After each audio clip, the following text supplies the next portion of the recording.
you do if you were given the chance to explore every decision you ever made in your life? That's the question Matthew Haig puts forth in his novel, The Midnight Library. For those of you who are new here, I'm Stef, a lover of all things stories. I am going to start off this video with a trigger warning. This discussion will center around topics on mental health and self-harm. So if those topics are triggering for you, please take care of yourself and feel free to skip this video. Also, sorry if I'm not as high energy or my voice sounds kind of weird. I've been getting over a cold. I'm okay. Just I'm at that awful stage where like everything is still like bleh, but doing good otherwise. So The Midnight Library tells the story of Nora, who on the worst day of her life decides to make the decision to end that life. When she does, she ends up in the Midnight Library, a place or an alternate dimension, some kind of place between life and death, where she can open books to view all of her possible lives. This presents a great opportunity for Nora, as she will be able to experience the different lives that would have resulted had she made the choices that she regrets most from her life. However, her time to explore these alternate realities is not infinite, and she will have to settle on the life that she wants before the clock strikes past midnight. So I personally had never read Matthew Haig before, but if you're unfamiliar with Matthew, he is a British author of both adult and children's novels. He's published multiple bestsellers aside from The Midnight Library and has sold over 3 million copies of his books worldwide. The Midnight Library alone was a #1 bestseller and was endorsed by Dolly Parton, who, you know, how do you not love Dolly Parton? Matthew has gone on record to say that this novel was inspired by his own doubts and his own dealings with depression, as well as from It's a Wonderful Life. This book has a lot of themes, but there are 3 themes you really see woven throughout the novel. The first, of course, being mental health. And I think something that really gets shown very accurately in this novel is this idea that depression can often steal hope from people and lead them to do things that they wouldn't normally do if they weren't depressed. Honestly, as someone who struggles with depression and anxiety, I feel like this is honestly one of the most accurate depictions of depression that I've seen in a novel. One of the things that really struck me about it was the fact that even when Nora is in lives where she thinks everything is perfect, she still struggles with depression. And I think that's something that's really important to highlight, because I feel like a lot of the times depression can be seen as, oh, well, this is situational and it will pass. I feel like nowadays we have a better understanding that clinical depression is about your brain chemistry, and it is something that you likely will struggle with for most of your life if you are diagnosed with clinical depression, and that it doesn't matter how well things are going in your life, that chemical imbalance is still happening in your body. Another thing that really resonated with me was this idea that depression can lead to this spiraling of regrets. My therapist and I really focused on like cognitive thinking and cognitive misbeliefs during our sessions, and spiraling is one of those things where, you know, you start up here maybe, but then the depression has you dwell on that thing, and maybe that thing's not perfect, but the depression will have you thinking about all the things that aren't right about it, and spiraling and spiraling until you somehow end into this place of feeling such deep self-loathing that you can't really get out of it. And I think Matthew does a really good job in showing that regrets are often kind of the top part of this spiral. It's, oh, I shouldn't have done that, blah, blah, blah, I'm so stupid, blah, blah, blah, blah, I'm the worst person ever, blah, blah, blah, blah. You know, it would be better if I wasn't here. And that idea of depression spiraling due to regrets is actually what leads me to the second major theme of this book, which is regrets. The core plot of this book is that Nora gets to live the lives that were based on the choices that she didn't make, particularly the choices that she regrets the choice that she did make. And I love the fact that this book shows very quickly that the choices that she didn't make were not what would make her life fantastic. In fact, a lot of the times it turned out worse than what she already had. And I love that this essentially erases her regrets. Like, she got to see the other side, and it almost reinforced her belief in her own decisions, which she was seriously doubting at the beginning of the story. And because of that, it opens all new possibilities to her that she didn't even think were possible. What was like my overall thoughts on this book? Well, first, the prose are beautiful. They were just very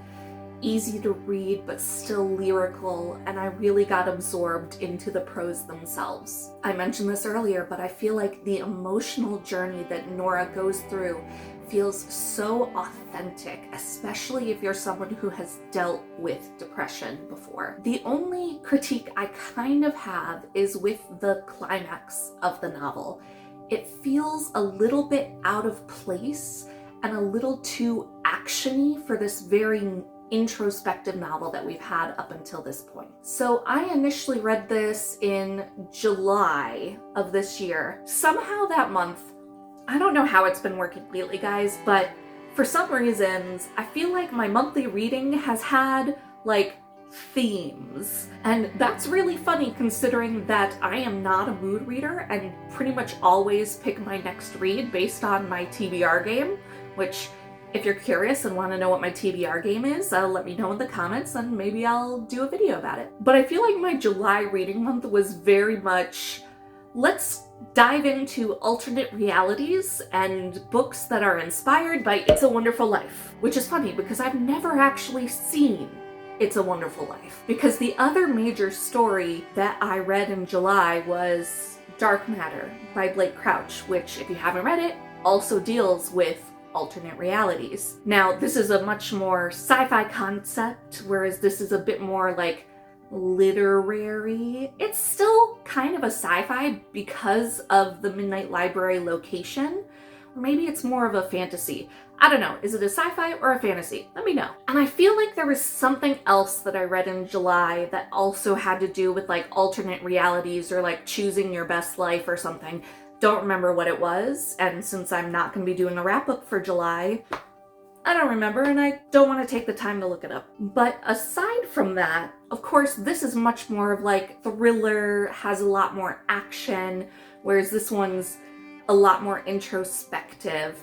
But again, I struggled with the climax in this one. I still gave it 5 stars because it's a beautiful book, whereas this one was like a 4 stars for me. I had some issues, which if you're curious about that, you can watch my last book versus adaptation from August, which if you want to watch, I can put the link in the description box below. If I had to choose between the two, I would probably pick this one simply because it resonated very much with me on a personal level, whereas this one was more just like your typical fun sci-fi adventure. So here's where I'm about to get real personal with you guys, because I'm going to share some of the reasons why this novel really resonated with me on a personal level. As I mentioned at the beginning of this video, I myself do struggle with depression and anxiety, and while I have never had thoughts of self-harm personally, I have lost people to self-harm, and I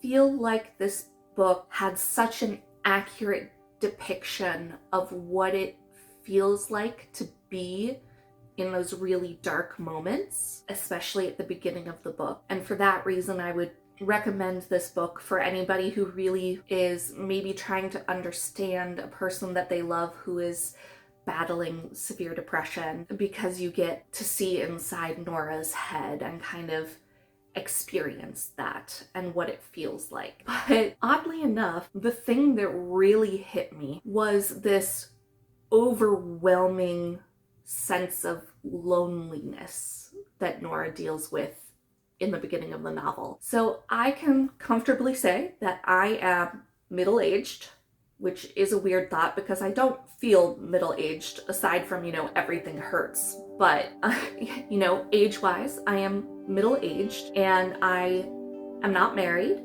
and I do not have a partner and I do not have children, and that is by choice. And I would say 98% of the time, I am happy with that choice. I love my life. Now, the fact that I love my life does put me in a different category from Nora, who is all those things that I am, except that she is unhappy with her life. But even being happy with my life and happy with the choices that I've made, there are still times where I realize that because of that, I don't really have anyone that will put me first aside from myself. That's not saying I don't have people who love me. I do, which is something that Nora does struggle with. Not only is she alone, but she is dealing with estrangement from the people that she cares about most, and that is not where I am in my life. But I can say that her loneliness resonated with me. But even with being happy with my single life,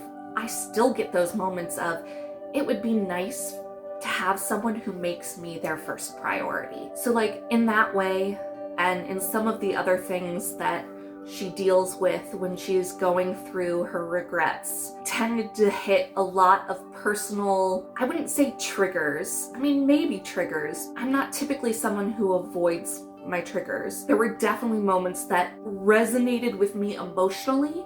I mean, I was sitting there bawling my eyes out during one of the lives.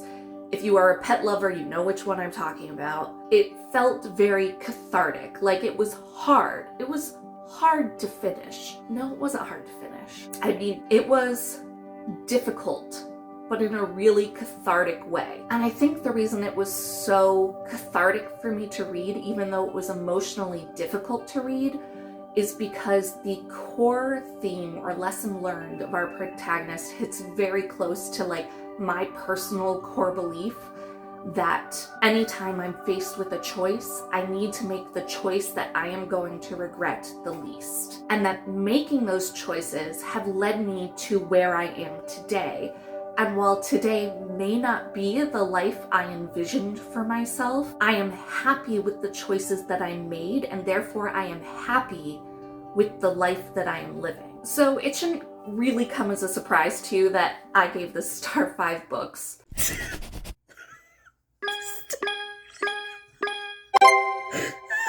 So, given my personal connection to this book, it probably shouldn't surprise you that I gave it 5 stars, but I would still recommend it even if you haven't experienced the things that I've experienced that made me resonate with Nora so much. If you're looking for a thought-provoking, emotional read, I would still highly recommend this book. Let's see what stories tomorrow brings.